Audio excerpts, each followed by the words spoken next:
Hello friends, गर्मी और बरसात का मौसम हो और हमारे घर में लौकी की मिठाई ना बने, ऐसा हो सकता है। आज मैं एक ऐसी मिठाई की रेसिपी शेयर करने जा रही हूँ जो जन्माष्टमी के आसपास बहुत ज़्यादा बनती है और आपने बचपन में खूब खाई होगी, जो झटपट बन करके तैयार हो जाती है। इसे आज मैं बचे हुए दूध से बना करके दिखाऊंगी।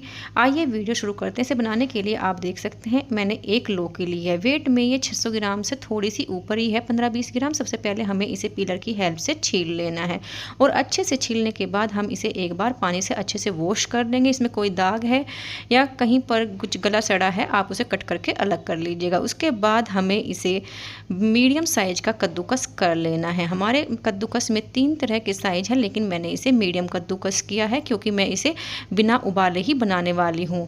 आज हम जो रेसिपी बनाने जा रहे हैं उसमें हम लौकी को उबाल का यूज नहीं करेंगे, बल्कि ऐसे की ऐसी कच्ची लौकी को यूज करेंगे और उसी से ये जो मिठाई बनेगी वो भी बहुत ही टेस्टी बनती है।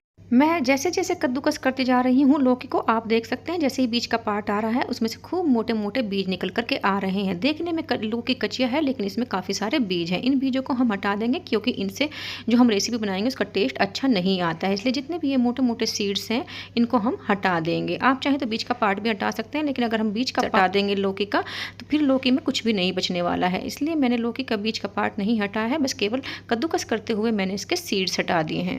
इस तरह से करके मैंने सारी लौकी को कद्दूकस कर लिया है और जो इसके बीज थे उनको हटा दिया है। अब इसका वेट लगभग 450 से 500 ग्राम बचा होगा, क्योंकि इसमें से कुछ छिलके निकले हैं और कुछ ज़्यादा बीज भी निकल आए हैं। और आप देख सकते हैं मेरी लौकी कितनी कच्चिया है, इसमें से काफ़ी सारा पानी निकल करके आया है जो कि लौकी का जूस है। अब मैं आपको इसे जो पल्प निकला है इसका मेजरमेंट भी बता देती हूँ। ये देखिए 1 कप भर करके मैंने पूरा पल्प ले लिया है। इसको हम एक कढ़ाई में ले लेंगे। इस रेसिपी को बनाने के लिए हमें कोशिश करनी है कि भारी तले की कढ़ाई लेनी है, ताकि हमारी रेसिपी जो है जो कढ़ाई है उसके बॉटम पर ना लगे। पल्प को निकालते हुए जो जो मोटे मोटे बीज आ रहे हैं मैं उनको भी हटाते जा रही हूँ, ताकि कोई भी बीज हमारी रेसिपी में ना आए, ये हमारी रेसिपी का टेस्ट खराब कर सकते हैं। अब जो बाकी बचा हुआ पल्प है इसको भी मैंने कप में ले लिया है। ये पूरा 1 कप नहीं है, ये 3/4 कप से ज़्यादा ही है, इसलिए हम कहेंगे कि एक लौकी से हमें 2 कप के लगभग पल्प मिला है। और कढ़ाई में डालने के बाद आप देख सकते हैं कितना सारा जो लौकी का जूस है वो दिखाई दे रहा है। कुछ लोग क्या करते हैं, इस जूस को निचोड़ देते हैं और उसके बाद ये रेसिपी बनाना शुरू करते हैं, लेकिन जब हम जो लौकी का एक्सट्रैक्ट उसको ही हटा देंगे फिर लौकी का कोई भी बेनिफिट हमें नहीं मिलने वाला है। इसलिए मैं इस पानी को भी इस रेसिपी को बनाने के लिए यूज करूँगी।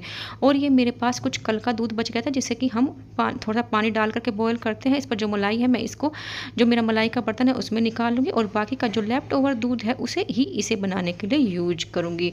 ये ज़रूरी नहीं है कि आप इसके लिए फ्रेश दूध लें जिसकी मलाई आपने ना हटाई हो। आपके पास जो भी कोई दूध है आप उसे इसे बनाने के लिए यूज कर सकते हैं। अब दूध भी हमारा तैयार हो चुका है और पल्प भी हमने कढ़ाई में ले लिया है। कढ़ाई को हम गैस पर गर्म होने के लिए रख देंगे। अब हमें इसे चलाते हुए बीच बीच में आप छोड़ भी सकते हैं, कंटिन्यू चलाने की ज़रूरत नहीं है क्योंकि इसमें काफ़ी सारा जूस है। अब हमें इसे कोशिश करना है कि इसे चलाते हुए कुक करना है। अगर आपकी जो लौकी है वो कम जूसी है, उसमें पानी कम निकला है, तब आप ये process slow to medium flame पर करिएगा, क्योंकि हमने लौकी को बॉयल नहीं किया है। इससे क्या होगा कि आपकी लौकी भी अच्छे से कुक हो जाएगी और रेसिपी अच्छे से बन जाएगी और ज़्यादा दूध की ज़रूरत हमें इसे कुक करने के लिए नहीं पड़ेगी। कम दूध से भी हम इस रेसिपी को अच्छे से बना पाएंगे। लेकिन क्योंकि मेरी जो लौकी है उसमें काफ़ी ज़्यादा मात्रा में पानी है, इसलिए मैं हाई फ्लेम पर ही इसे कुक कर रही हूँ। बीच बीच में हम इसे छोड़ते रहेंगे और थोड़े थोड़े इंटरवल्स पर हम इसे चलाते रहेंगे ताकि ये नीचे न लगने पाए। इसे हमें तब तक कुक करना है जब तक ये थोड़ा सा नीचे न लगने लगे या फिर इसका जो भी पानी है वो मॉइस्चर ख़त्म नहीं हो जाता है। जैसे ही इसका मॉइस्चर ख़त्म होगा आप देखेंगे कि हमारी लौकी अच्छे से कुक हो गई है। ये देखिए मेरी लौकी का जो मॉइस्चर है वो भी ख़त्म हो गया है और साथ ही आपको लौकी लग रही होगी कि ये थोड़ी सी कुक भी हो गई है, सॉफ्ट हो गई है। इसे चलाते हुए भी जो अगर कोई बीज था रेसिपी के बीच में मैंने उसको निकाल दिया है। ये देखिए लौकी को हाई फ्लेम पर कुक करते हुए मुझे 10 से 12 मिनट हो चुके हैं और इसका मॉइस्चर लगभग ख़त्म हो गया है। ये थोड़ा सा नीचे लगनी शुरू हो गई है। अब इस स्टेज पर जो हमने दूध लिया था, हमारा 1.25 कप जो है लौकी का पल्प था, इसमें हम 4 कप यानी कि 2 गुना से थोड़ा सा ज़्यादा दूध डालेंगे। अगर आपको दूध का टेक्सचर कम पसंद है, खोया का टेस्ट कम पसंद है इस रेसिपी में, और आप लौकी का टेस्ट चाहते हैं, आप तब जितना लौकी है उसके इक्वल यानी कि हाफ लीटर 2 कप भी दूध डाल सकते हैं।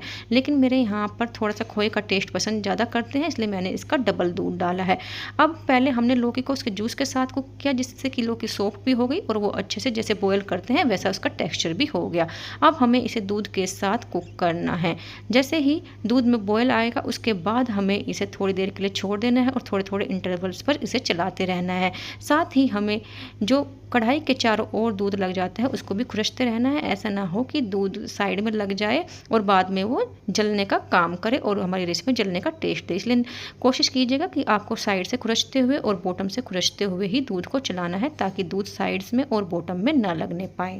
ये देखिए, रेसिपी को बनाते हुए मुझे लगभग 30 से 35 मिनट हुए होंगे और दूध हमारा आधे से भी कम बचा है। इस स्टेज पर हम स्वादानुसार इसमें मिठास डालेंगे। मैंने यहाँ पर 5 से 6 स्पून भर करके, जो नॉर्मल स्पून होती है हम दाल चावल खाने के लिए यूज करते हैं, उसी से मैंने आज यहाँ पर नाप करके देसी खांड डाली है। आप चाहें तो इसकी जगह पर चीनी भी डाल सकते हैं। रेसिपी गर्म होने के कारण चीनी भी इसमें अच्छे से मेल्ट हो जाएगी। साथ ही मैंने थोड़ा सा इलायची पाउडर भी डाल दिया है। अब हमें इसे तब तक कुक करना है जब तक कि ये सारा दूध इसमें मिक्स नहीं हो जाता है और बिल्कुल ड्राई नहीं हो जाता है। और अब आपको पता भी चल गया होगा कि मैं आज क्या बनाने वाली हूँ। मैं बना रही हूँ आज लौकी का हलवा। ये देखिए, दूध हमारा लगभग सूखने को ही है और रेसिपी भी तैयार होने को ही है। आप देख सकते हैं दूध के कुछ बबल्स हैं, यानी कि इसमें थोड़ा सा ही मॉइस्चर बचा है। इस स्टेज पर हमें इसे कंटिन्यू चलाते हुए तब तक कुक करना है जब तक कि सारा दूध ड्राई नहीं हो जाता है। अगर हम इस स्टेज पर इसे बिना चलाए छोड़ देंगे, ये हो सकता है नीचे लग जाए और नीचे से जल जाए। इसलिए हमें इस स्टेज पर इसे कंटिन्यू चलाते हुए ही कुक करना है। ये देखिए, हमारे दूध जो है सारा लौकी में मिक्स हो गया है। जैसे ही मैं इसे सेंटर में ला रही हूँ, आप देख सकते हैं दूध का ए भी बबल्स नहीं दिखाई दे रहा है, यानी कि इसका मॉइस्चर पूरी तरह से ड्राई हो गया है। इस स्टेज तक हमें पकाना है। आप चाहें तो लास्ट में थोड़ा सा देसी घी डाल करके उसमें भी कुक कर सकते हैं। अब कढ़ाई काफ़ी गर्म है, इसे ठंडा होने के लिए मैं सेम कढ़ाई में ही गैस बंद करके ऐसे ही छोड़ दूंगी। सेंटर से इसे हटा दूंगी और किनारों पर लगा दूंगी, ताकि सेंटर में ये लगने ना पाए, क्योंकि सेंटर काफ़ी गर्म होता है। जैसे ही ये ठंडा होगा, हम इसे किसी भी कंटेनर में, स्टील के या प्लास्टिक के, आप फ्रिज में रख करके स्टोर कर सकते हैं। ये 7 से 10 दिन तक भी खराब नहीं होती है। बनाने में मुझे पूरा 1 घंटा लगा है। अगर आपको वीडियो पसंद आया, कमेंट बॉक्स में लिखकर जरूर बताइएगा। Thanks for watching, bye bye.